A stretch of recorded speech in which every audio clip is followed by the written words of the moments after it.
Olá, galera!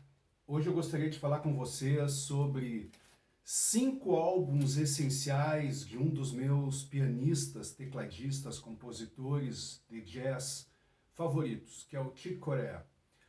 O Chick Corea, ele aparece numa cena, vamos dizer assim, mainstream do jazz, quando ele participa da banda do Miles Davis, numa transição ah, onde o jazz passa daquela cena bebop para uma cena mais eletrificada, uma cena fusion, influenciada também, por que não dizer, pelo rock and roll. Tá? Então, álbuns essenciais nessa cena é o Beaches Brill, tá? Que nós sabemos que foi um divisor de águas, e também o Live Evil. E nesse contexto aqui também está aquele concerto da Ilha de White, por exemplo, né? Onde o Miles Davis também levou a banda dele.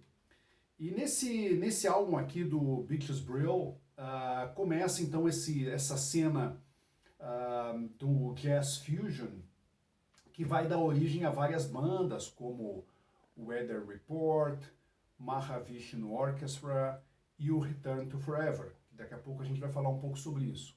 É bem difícil selecionar 5 discos essenciais de uma discografia gigantesca e genial como a do Chick Corea. Então esse vídeo ele serve assim para ser um vídeo rápido, falando de aspectos também do estilo do Chick Corea e talvez álbuns para quem não conhece tanto, poder entrar no estilo dele, ou poder ser uma apresentação a este fenomenal artista.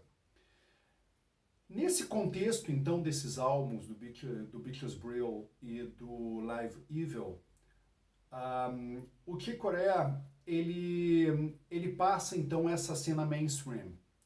Um álbum essencial no começo, então, ainda não entrando tanto nesta cena que eu estou falando para vocês, e a minha primeira sugestão aqui é esse Piano Improvisations, volume 1, que mostra o Chick Corea tocando então o piano, né? Um instrumento pelo qual ele tem todo um afeto particular, até porque em termos de estilísticos ou de técnica, o Chick Corea teve essa formação erudita e sempre essa ligação com o jazz, né? E uma ligação bastante profunda, conhecedor de diversos estilos e vertentes do jazz norte-americano. Aqui é interessante esse caráter de improvisador. Então, se por um lado, no side one, né, ele toca músicas mais composicionais, vamos dizer assim, ele também, nestas composições sobre a Suite of 8 Pictures, né, uma suíte de 8 figuras, ele vai ali para uma cena mais contemporânea, influenciado por diversos compositores contemporâneos, né, que ele tem uma certa influência, como Bela Bartok, por exemplo. Mas uma cena atonal, enfim. Vale muito a pena para conhecer vamos dizer assim, a introdução ao piano solo do Chick Corea, né? Nesse caso, eu também tenho que fazer referência, em termos estilísticos, o Chick Corea ele tem um toque muito distinto, uma grande autonomia dos dedos, e quando a gente fala assim o estilo do Chick Corea, a gente compara ele com os contemporâneos dele, né? Particularmente com aqueles que também tocaram com ele no Live Evil, por exemplo, que é o Keith Jarrett e o Herbie Hancock. Esses dois tecladistas, pianistas, com os quais também ele tocou em duos, álbuns de piano, tocando duos com esses dois pianistas. Né?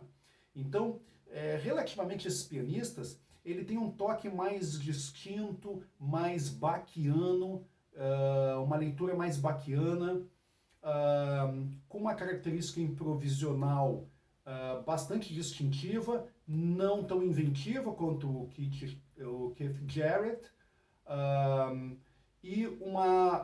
também uma base jazz bastante sólida, mas não tão proeminente quanto o Herbie Hancock.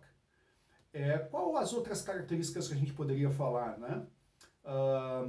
Ele vai ter uma grande influência do flamenco, embora ele sempre diga em entrevistas que ele veio de uma família italiana e não espanhola, como alguns pensam, né?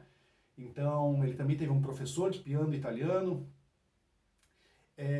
mas ele praticamente alguns álbuns, como com a banda Touchstone, ele falava, olha, eu quero trazer para o piano aquilo que o Paco de Lucia fez no violão. Tá? Isso explica bastante essa influência flamenca, que eu vou voltar nela ainda, falando de outros álbuns. Eu estou nessa parte um pouco introdutória e estilística. E nesse sentido, quando, por exemplo, Chick Corea lança as aulas dele, né, como o curso dele o Keyboard Workshop, né, que é estudado sempre por tecladistas do mundo inteiro, tá aqui, né, a minha bem estudada lição, uma das lições que ele insiste é justamente nas variações Goldberg, por exemplo, né? Ou seja, nessa capacidade, nesse estudo das variações Goldberg, tecladistas, pianistas talvez me entendam um pouco melhor, de Johann Sebastian Bach, é uma das que ele recomenda quase no início, assim, aquela variação 2, né, de independência de dedos, ele insiste bastante nisso, nesse toque distintivo, e nesse sentido ele foi um pedagogo fenomenal, até o final da vida ele desenvolveu cursos, deu workshops, ele sempre esteve bastante envolvido com essa parte pedagógica, mas também que esses outros contemporâneos dele, como Keith Jarrett e Herbie Hancock. Ele foi um pouco mais pedagogo, refletia muito, escrevia muito sobre o tocar, sobre o improvisar. Nesse sentido, vale muito a pena ter acesso a essas aulas ou pensamento dele. Eu também faria referência a um álbum bastante conhecido dele, que é o Children's Songs para piano, onde também são 20 peças, mais ou menos assim, 10 para piano acústico e 10 para piano elétrico, mas não tão mandamental, vamos dizer assim, né? No canal aqui eu tenho aí disponível umas quatro peças desses Children's Songs. Ele toca em vários álbuns dele, com o Return to Forever também ele toca essas músicas do Children's Songs. Depois desse álbum que eu mencionei para vocês, piano, então eu comecei a falar de um elemento distintivo, desse primeiro, que é o Piano Improvisations, pela ECM Records, que é uma gravadora com sede na Baviera, na Alemanha.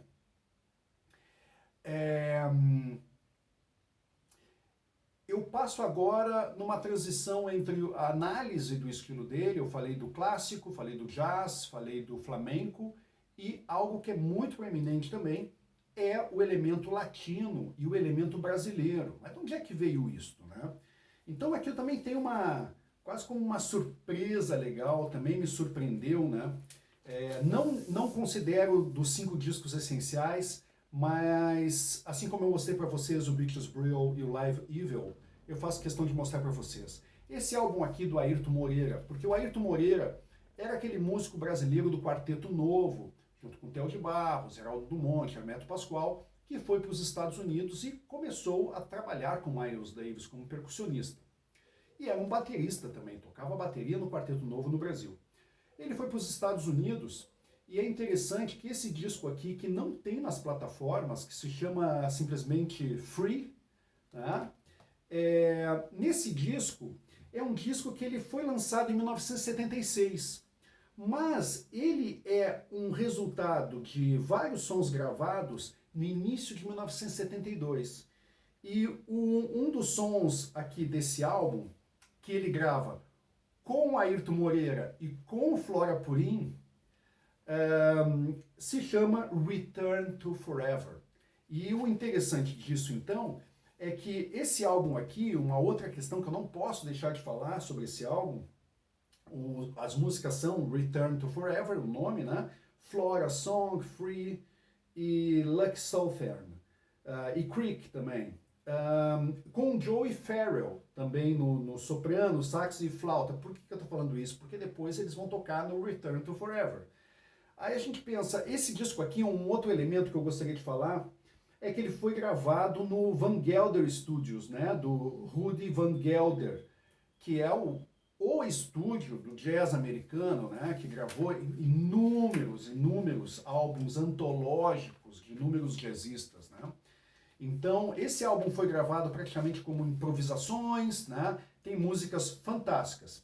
No meu entendimento, então, esse álbum que no começo de 1972 reúne esse time e grava uma música chamada Return to Forever, dá então início ao que eu considero então o segundo álbum essencial do Chick Corea, que é o Light as a Feather, que é o início do Return to Forever. Verdade, não é um álbum solo do Chick Corea, né? É Chick Corea and Return to Forever, que é justamente com o Joey Farrell, o Stanley Clarke no baixo, o Airto Moreira e a Flora Purim. Nesse disco aqui é que é gravado, por exemplo, a primeira versão de um dos maiores clássicos do Chick Corea, então por isso que eu não poderia deixar de tê-lo aqui, que é Spain, né? Que é uma música desenvolvida com base no concerto de Aranjuez, de Joaquim Rodrigo, compositor notável espanhol. O próprio Miles grava o Sketches of Spain com base nessa composição, né, no concerto de Aranjuez de Joaquim Rodrigo. Né?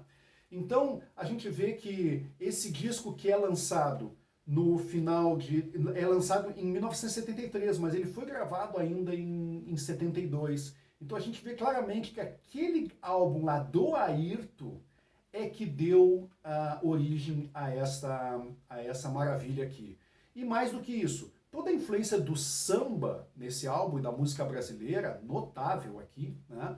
Quem trouxe para ele foi esses fellows do Hermeto Pascoal, que é Flora Purim e Airto Moreira, que esse álbum aqui ele recebeu diversos prêmios, logo depois também teve, né, o próprio Airto foi eleito melhor baterista de jazz durante anos, Flora Purim foi eleita melhor cantora de jazz durante anos, isso nos Estados Unidos, mas é uma outra história, né? Então, após fazer um bom comentário sobre esse segundo, né, que é o Light as a Feather, eu vou pro meu terceiro álbum aqui, que é o Chick Corea, aí sim, solo, novamente, o Leprechaun, The Leprechaun. Eu acho esse o álbum solo mais legal do Chick Corea. Tá? Ele talvez não seja tão conhecido, ou impressão minha, mas é muito interessante esse álbum com Steve Gadd na bateria, Anthony Jackson no baixo, Joey Farrell também no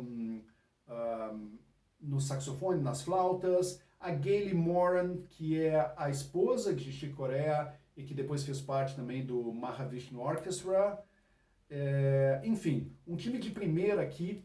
E nesse disco é que, vamos dizer assim, se consolida um Chick Corea eletrificado, tocando sintetizadores notavelmente, assim, o que não aconteceu tanto nessa primeira versão do Return to Forever, que era uma versão ainda mais acústica, né? Essa versão com Airto e com Flora, né? Era uma versão mais acústica. O meu quarto álbum essencial do Chick Corea aqui é um álbum também de 1976, é incrível que ele vai gravar em 1976 o The Leprechaun, o Spanish Heart e esse aqui 1975, gurizada. O que eu queria dizer para vocês é que nesse ano aqui, que sai esse álbum, que é 1976, ele vai gravar também o Romantic Warrior, do Return to Forever, que é talvez o melhor álbum eletrificado do Return to Forever, naquela versão já com o Aldi-Meola na guitarra, né? Uma versão mais eletrificada. Esse álbum aqui é simplesmente sensacional. E nesse álbum aqui, voltando ao que eu tinha falado para vocês, é que ele vai tratar dessas questões, por exemplo, do flamenco, né? Uma versão flamenco no jazz, ser uma versão do Paco de Lucia nos teclados, né? É um álbum duplo, tem a Spanish Fantasy aqui e coisas como Armando's Rumba, Prelude to El Bozo, que são assim, Love Castle, que são clássicos do Chick Corea. Eu acho esse álbum já bem superior ao Mad Hatter, que vem logo depois em 77.